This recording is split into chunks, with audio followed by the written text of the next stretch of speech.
In this video, I share with you my thoughts about Gates of Valhalla. But before we get into today's video, just want to share with you what the GGGGs are for this month.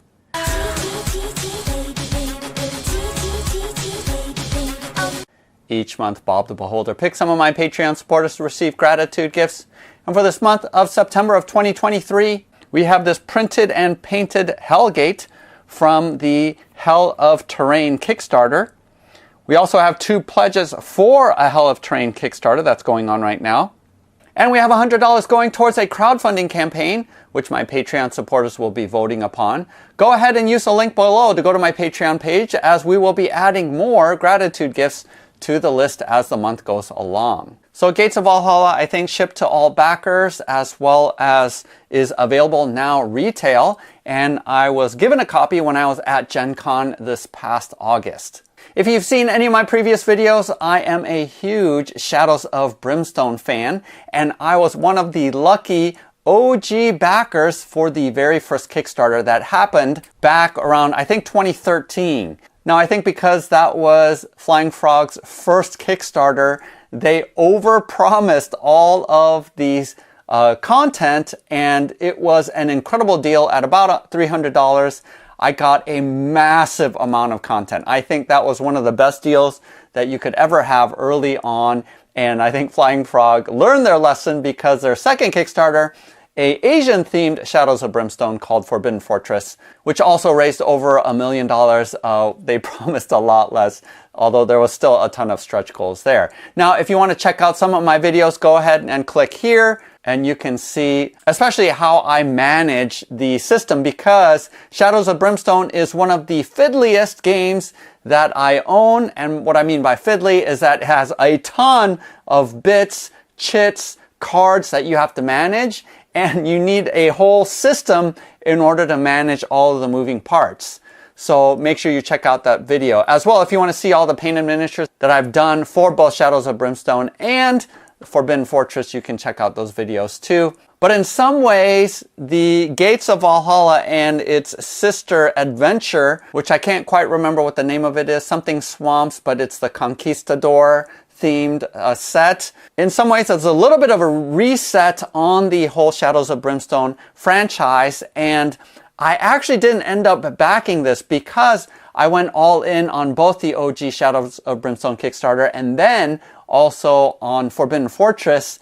I have so much Shadows of Brimstone content that I could play that game for the rest of my life and still not see all of the content that's available. So I did pass on backing, but now, after having played, I am a little bit regretful, because in this sort of reset of theme, they've made a number of gameplay improvements that I think works really, really well and improves on an already good game. And I'm going to be going through some of those step by step, why I think this is an improved system, and why, if you are just now considering getting into Shadows of Brimstone, why I would suggest picking up this as your starter box or the other themed one. But before I get into that, just want to say that this video is broken up into a couple of sections, where I first talk about some of the pros and cons of the reset with adventures, and then I do a quick run through of an example of a turn, so that you can get a sense about how the game plays.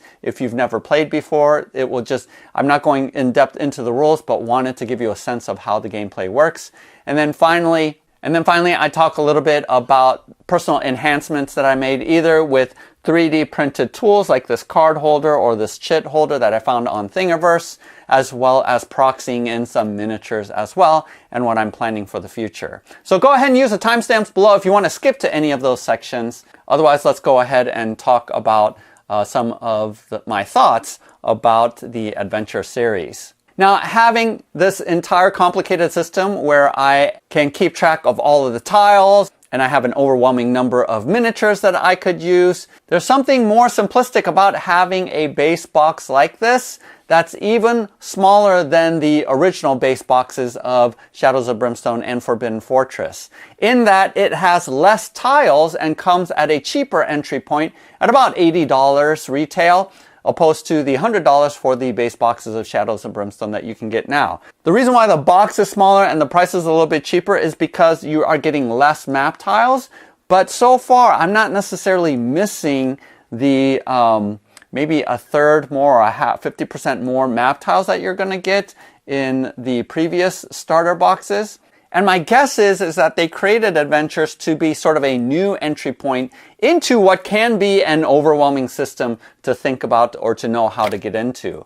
So even though I have almost all of the content for both OG Shadows of Brimstone and Forbidden Fortress, there's something refreshing about being able to go back to something more simple, so more clear-cut, where I don't have this whole file system to keep track of all the options that are here on the board. But I will say that the number one reason why I think this is a great starting point as opposed to some of the originals is because the campaign actually has a story this time. So one of the biggest complaints that I have about original Shadows of Brimstone and Forbidden Fortress is that there is no story at all to hold together the reason why you would be going to these various different encounters and dungeons. Now for OG Shadows of Brimstone, there is one of the best fan-made products I've ever seen by Pattern.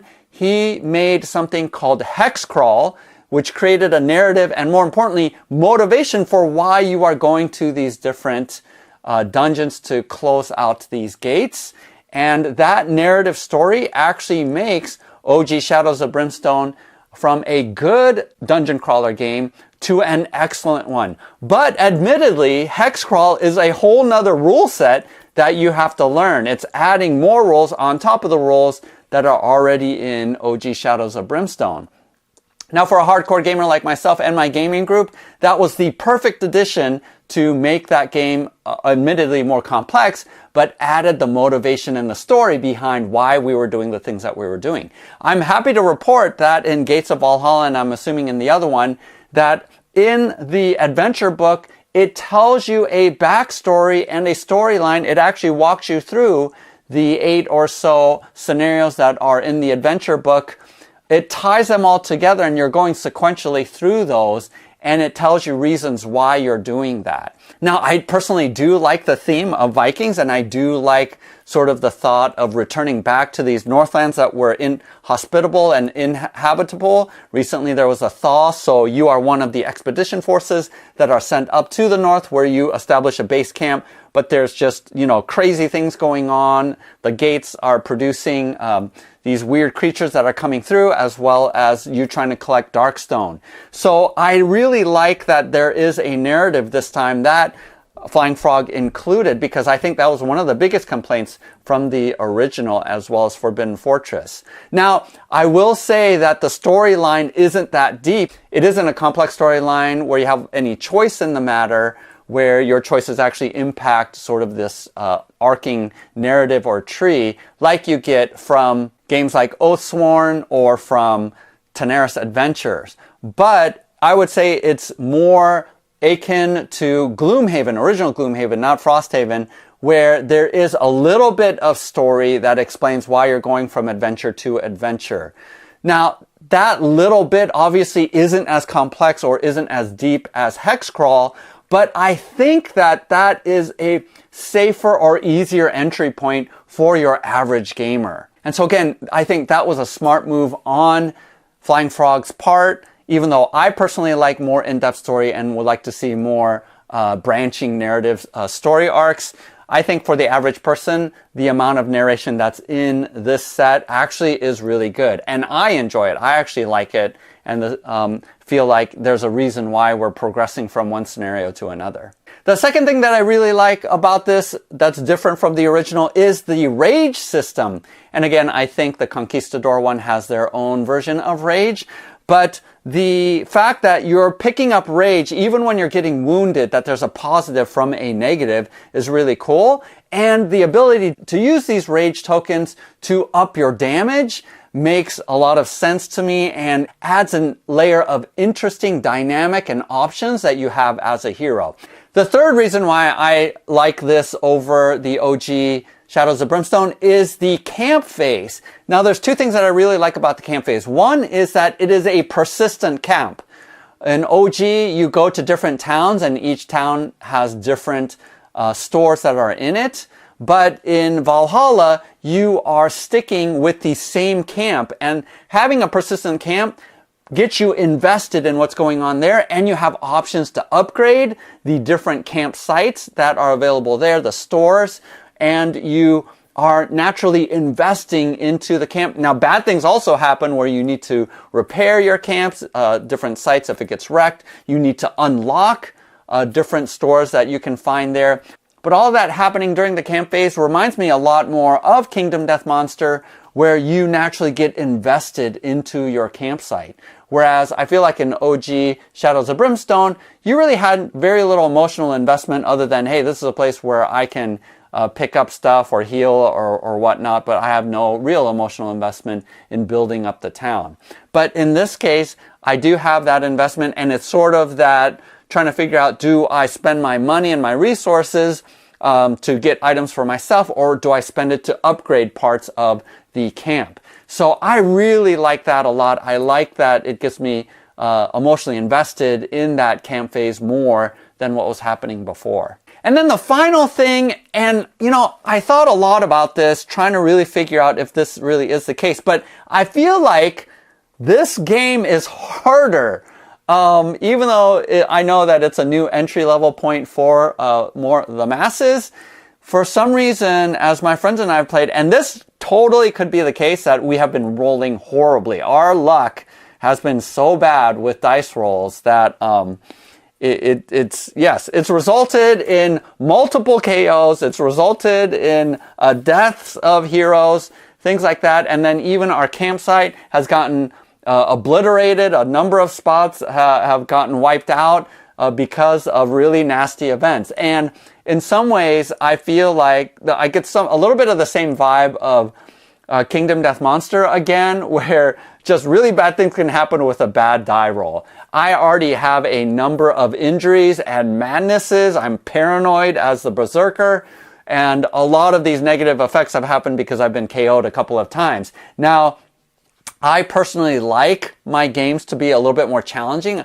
I like it being harder, so I actually enjoy the fact that this game has felt harder. But again, take this with a grain of salt. It could totally be the fact that my dice rolls have been horrible and terrible, and because of that, we've gotten pummeled a couple of times. And those frickin' Growing Dread cards and the Darkness cards, I feel like we've drawn the worst ones almost every single time. And additionally, these frickin', they're not called gremlins, they're greenians. There's a dice roll that if you roll a 1 on your 2-hit roll, another one pops up. And I feel like they are the worst enemies that we've fought so far because so many pop up whenever we fight them. I prefer to fight the trolls even over them, even though they dish out more damage, just because I just feel like so many of them pop up. And again, that's because of bad dice rolls. So far, as I've been playing, I found this game to be more challenging, and I personally like that. But make a comment in the comment section below if you have played OG Shadows of Brimstone and now you've picked up both Gates of Valhalla or the Swamps one, and tell me if you feel like the game is a little bit more challenging than before, because I'd be curious to know. Because there are a lot of dice rolls in this game, it is highly luck-based. So this, one of the things that I've said is Shadows of Brimstone is some of the best Ameritrash that you're going to find in the market. And some people are going to hate the fact that it is luck-based, but I personally tend to like it. It still is one of my favorite dungeon crawlers of all time. So for me, the fact that the difficulty level has gone up a notch makes it so that I enjoy the game even more. So those are the 4 primary reasons why I think that Gates of Valhalla I'm actually enjoying more than OG Shadows of Brimstone or Forbidden Fortress. And if you are looking into getting into Shadows of Brimstone, I think this is a great set to start with. Now, having said that, I do think that it's very quickly you're going to want to add more variety with monsters or even buying the extended map pack. But for now, we haven't even made it into the other world yet.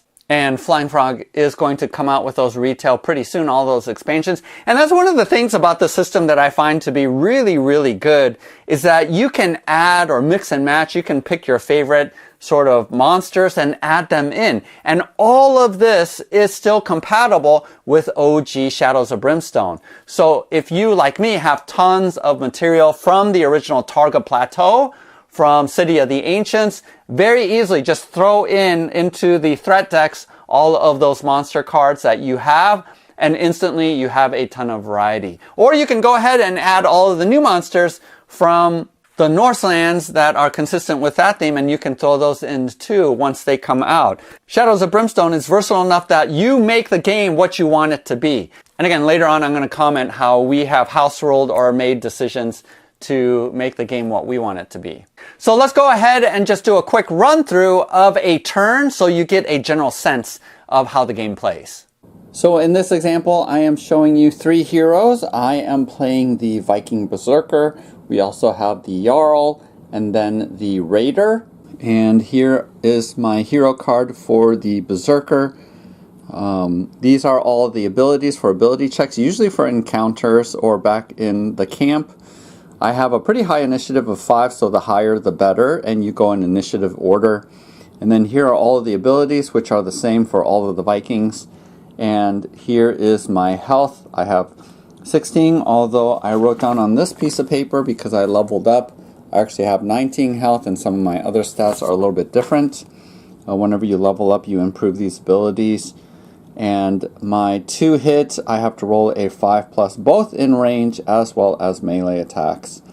And then currently I have this number of wounds, this number of sanity. I have 3 rage and a grit, and I will share later how those tokens are used. Here are my weapons, and in this game there are tons of cards and weapons that you have to keep track of, and sometimes it's hard to do that. That's why I like printing out this sheet, and I think I got this off of BGG, not 100% sure, because you can write down all of your current stats and abilities there. But basically you'll notice that each one of these weapons has special effects. You can also slot in some Darkstone to give it some abilities to upgrade your weapons or armor. I don't have any armor. Berserkers don't have armor, except for this wolf pelt, which is awesome because I'm able to heal 1 wound each turn or 2 wounds during the fight, and I also get a grit at the beginning of each fight. I can re-roll 1 missed 2-hit roll. I have this Runestones gear card, and then this is my hero ability, which I think is awesome. I get to gain 1 rage token for each enemy that's adjacent to me, and I automatically can pass escape tests and move through other models, which normally you can't move through other models, and you have to roll a test in order to move away from an engaged enemy. So we start off each turn with the Hold Back the Darkness roll, which you roll a 2d6, and this is dependent on which location you are. So right now I am in the 7+, so as long as I roll a 7 or higher, I'm okay in holding back the darkness. So I did roll a 7, so this does not move, and we are okay for this turn. And if I would have failed, this would have moved here, and I would have, this red splat means a darkness card, or this green is a growing dread card, which are mostly bad. But let's say I did fail and I move this here. What I would do then is go over to my cards and grab a darkness card and resolve it, and most of the time it is bad. Whenever a hero party marker moves onto a special space of the depth track, every hero takes d6 horror hits. Discard when the Nothing Here Scavenge card has been drawn a number of times equal to the number of heroes in play, and that would mean 3. So this remains in play until I draw 3 Nothing Here Scavenge cards. So I set that to the side here, and that stays in play. So that's an example. The darkness card is all bad mostly, I think. Then we go in initiative order, and like I said, my Berserker is pretty fast, so I'm going to go, and this is roll to move. So I have 5 movement. I'm going to move this guy. 1, 2, 3. Now I'm going to explore because I'm at the edge of a tile. I go to my map deck here, flip this over, and then I will grab this tile. In addition, well, we don't know if there's an encounter or not. So I'm going to go ahead and grab this tile and place it. And you'll notice that this green triangle shows you where it attaches. So here is the tile. I'm going to go ahead and attach it here. And then because this is a room instead of a hallway, I am going to put an exploration token right here. And that actually, even though I had more movement, that's going to end my move and my turn because I looked into this room. Meanwhile, let's say these guys also roll and move, let's say like this. And each one of us, after we moved one at a time, we could choose to roll for scavenge. And how you scavenge, because you have your move action and then you have another action, and scavenge is one action when you're out of combat. You roll 3 dice, and for any 6 that you get, oh, this is a really good roll. I got 2 6s. I'm going to draw from the scavenge deck 2 cards and resolve them.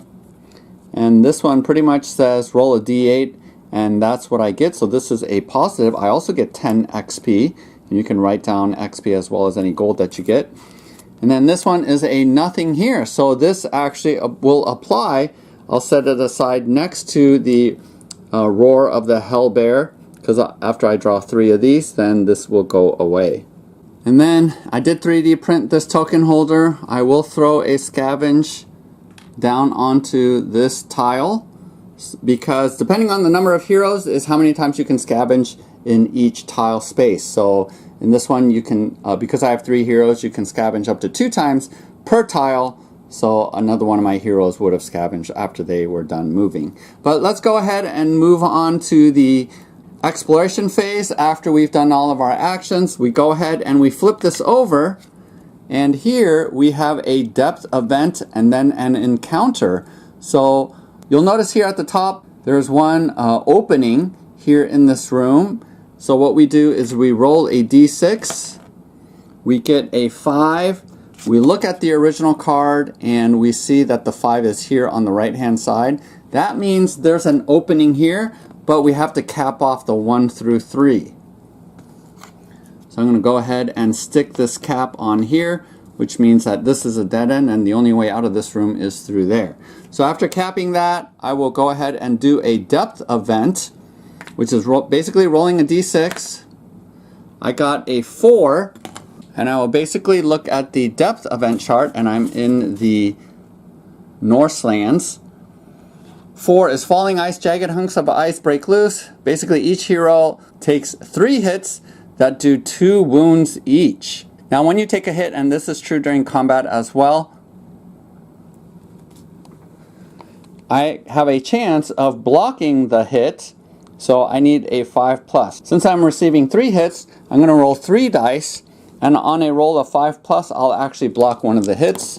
So let's go ahead and roll. I only rolled 1 5, so 2 hits are coming through. And as it's stated here, we have 2 wounds each. So 2 times 2 is 4 wounds. So my character will take 4 wounds.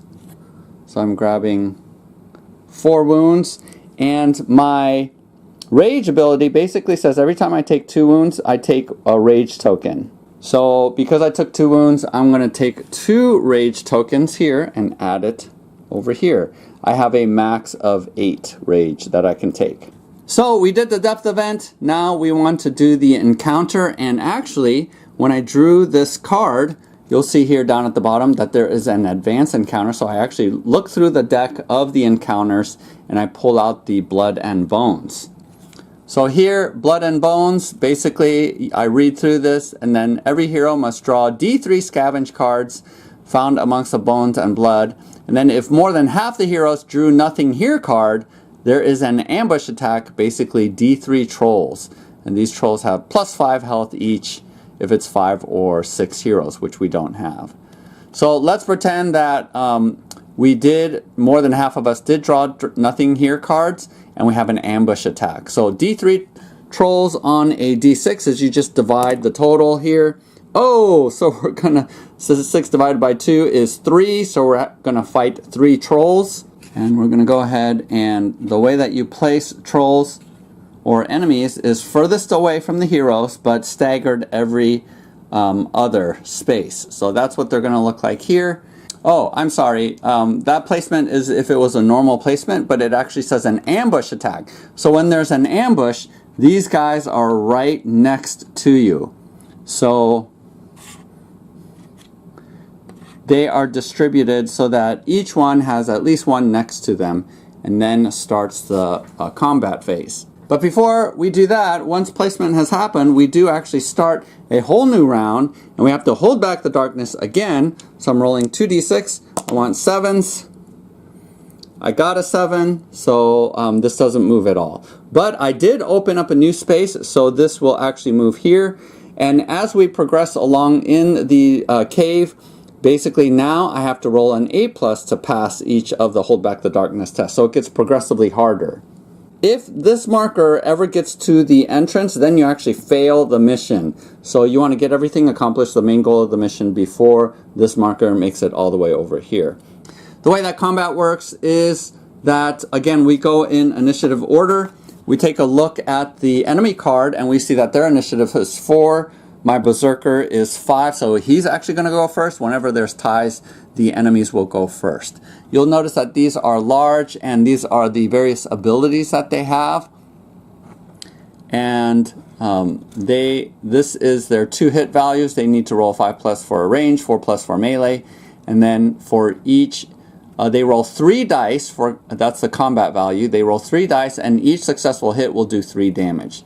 They have 15 health each, and they have a defense of 2, so they block 2 for all the damage that you do, and that's the XP amount, which is a little bit complicated, but pretty much for large creatures, you're going to get a base 5, and then +5 for each damage that you do per attack or per hit.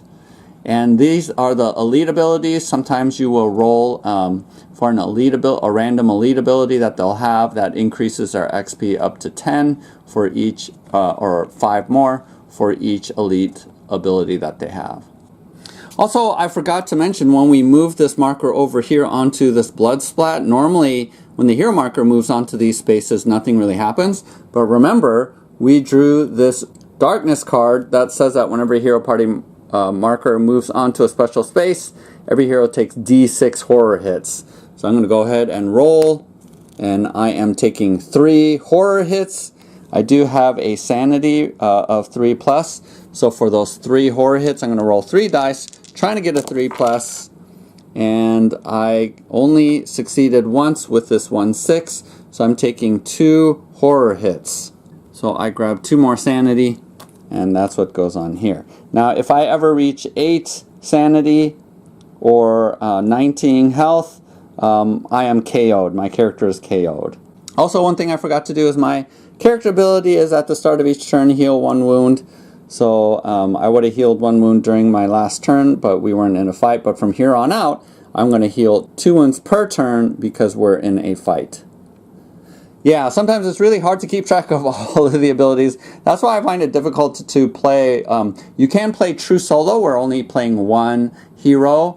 But I do tend to like to play 2 heroes even when I'm playing solo, even though it's a little bit complicated keeping track of everything, because just of the synergies that happen with 2 heroes versus 1. But you can play a true solo with 1 hero. So with initiative order, I am going to go ahead first before the enemies, and I am going to attack.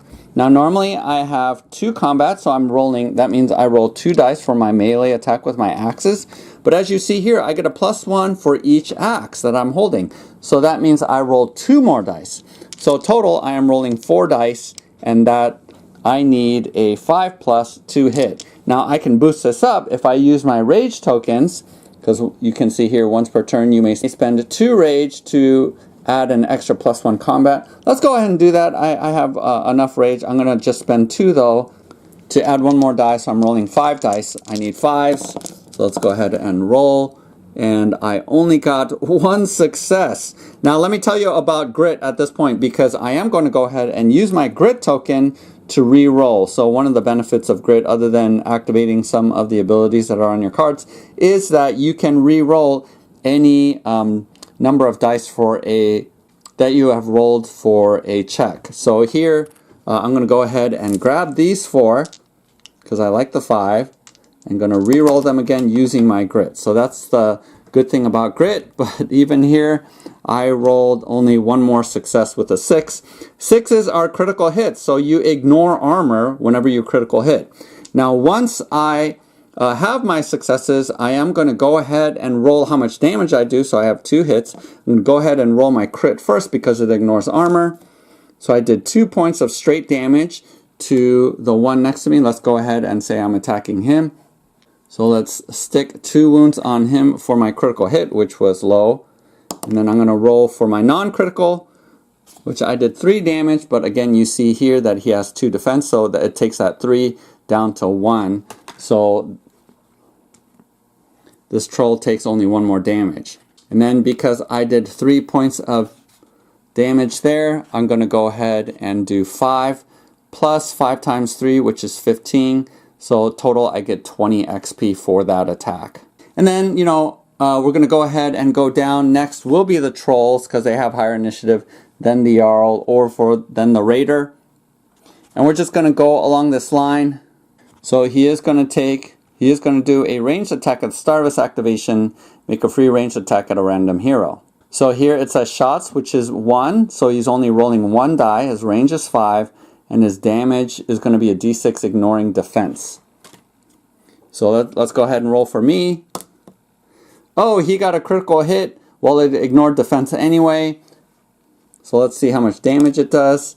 Oh no, it does another 6 points of damage to my guy.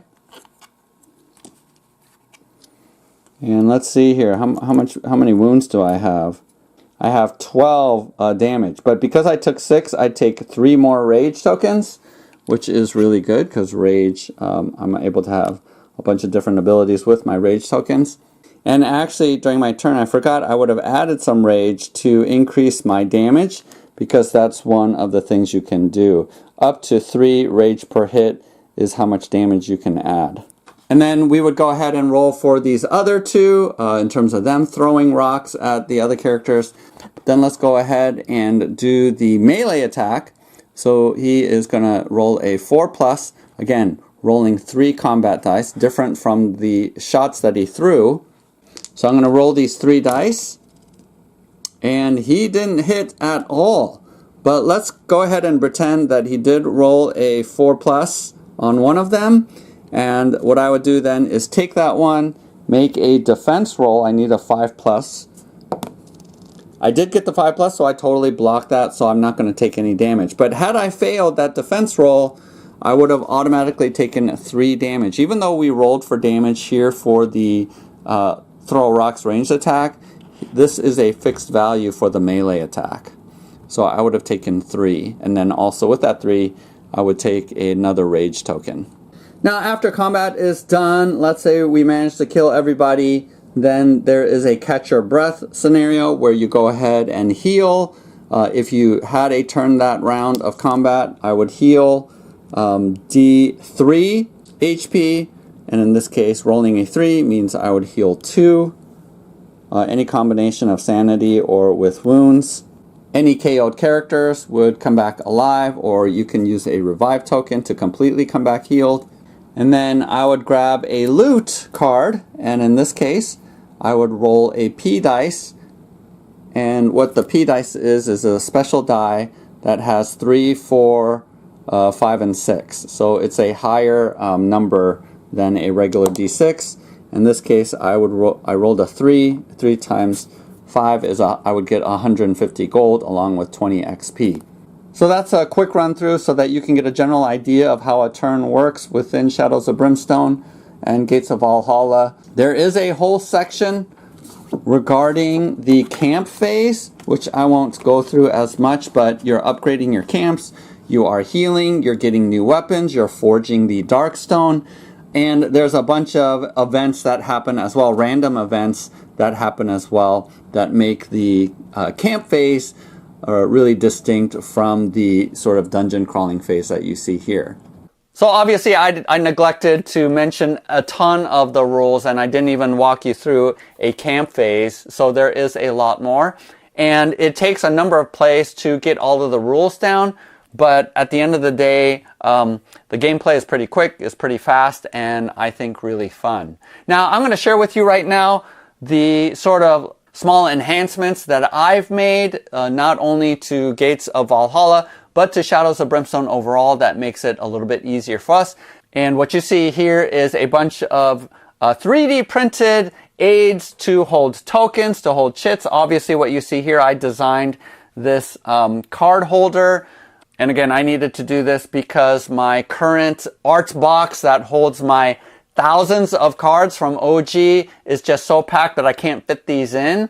So again, use the links below because I threw these up onto the website and you can download those for free, or any of these I found on Thingiverse. You can download those for free as well. If you have a 3D printer, you're able to print out these aids and they're going to help out a lot. But in terms of house rules, one of the things that we decided, in essence, we've doubled the amount of XP that we receive. And the reason behind that is because we want to level up faster than what is original in the base rule set. So what the adventure book says is after you're done sort of with the campaign there, that's just sort of starting your adventures, and then you can sort of expand out. You can combine, this set with the swamp set. And that's a wonderful thing about Shadows of Brimstone, is because you're opening up these portals into other worlds, you're basically free to combine any of the sets together or combine any of the monsters, and it's all designed to be able to work all together. And so that's fantastic. I think the amount of versatility that you're getting from the system actually makes it infinitely customizable to what your gaming group wants out of it. And one of the reasons why we want to sort of experience all the different levels through this relatively quickly is I am planning on running a Forbidden Fortress campaign system. I incorporate some of the principles from Hexcrawl, but I'm actually going to use a published campaign for an RPG, and I'm going to sort of act as a dungeon master. Now, one of the things about Shadows of Brimstone that's great is that you don't need a DM or you don't need an overlord, that the AI is pretty good. But in this case, I'm really looking forward to tying in the storyline, a more complex storyline where I function as a DM and provide a more sort of rich story arc, and where they can make choices in a sandbox environment, and that's going to impact what and the reasons for why they're closing out these gates. I'm sure I'll produce a video once we start that campaign, but for now, that's one of the exciting things that we're planning to do. Go ahead and make a comment below if you have come up with any house rules as you've been playing Shadows of Brimstone, because I'd really be curious to hear how you guys have tweaked your own games. Also, one of the things that we're doing to tweak out this game is, because my game group is 6 people total, and there are only 4 heroes that are available in this base box, and because I didn't kickstart it and I'm not getting the alt gender models, I went ahead and scanned all of these hero cards because there's an alt gender side on each of these, and I am choosing to use my own 3D printed miniatures. Now, I do know that Flying Frog is going to come out with those alt gender miniatures sometime in the future, but don't want to wait, and that's why I'm printing out my own to accommodate the number of players that we have. And if there is one criticism that I have with Flying Frog, is that in the past, it's been a little bit hit or miss in terms of their miniatures and the quality of the details found in the miniatures. For the most part, since they've moved away from resin, because for a while they were only producing resin heroes, I'm glad that everything is now plastic. That makes it a ton easier to be able to put together, to paint, all that kinds of stuff. So I'm glad that they did that. But, if you compare this Berserker to the one that I 3D printed, I just think the one that I 3D printed looks a lot cooler. So you have a whole world of different kinds of miniatures at your fingertips if you are 3D printing your own miniatures. And even in the past, before I was 3D printing miniatures, I proxied in other manufacturers because I thought their miniatures looked cooler. So if there was a negative that I had with Flying Frog minis, is that they're not the best quality, nor are they the coolest miniatures. But at the same time, as you can see here, we've been playing with them and they look fine. They look good. Because my philosophy is a poorly painted miniature is still better than a piece of gray plastic. And these function fine. And in fact, a number of their enemies look super cool. I mean, this frost giant looks so awesome. So it isn't that they don't have cool miniatures, but the heroes themselves, as a mini aficionado, I prefer other manufacturer miniatures. But that's because I'm used to sort of the fantastical and the crazy minis and with the over-exaggerated features from Games Workshop or other games that I can 3D print that are highly stylized. So that's just an aesthetic that I have. Other than that though, I am pretty excited about this. And like I mentioned, we're going to continue on in this campaign just because it's so easy to bring out. I don't have to pull out all of my other Shadows of Brimstone stuff. This works really well in and of itself. So go ahead and hit the like button and subscribe, as I'm going to be coming out with more videos, especially Shadows of Brimstone stuff in the future. Thanks to Flying Frog for giving this game to me for review. I am not paid, so I am able to share both the pros and cons. And as you've heard, I don't have a lot of cons with this game because you can make it what it is. I think the core system in and of itself is super, super good and is fun. Still, even after almost a decade since the OG Shadows of Brimstone Kickstarter, I still like playing this game. Hopefully this video is helpful for you. Happy gaming. We'll see you next time.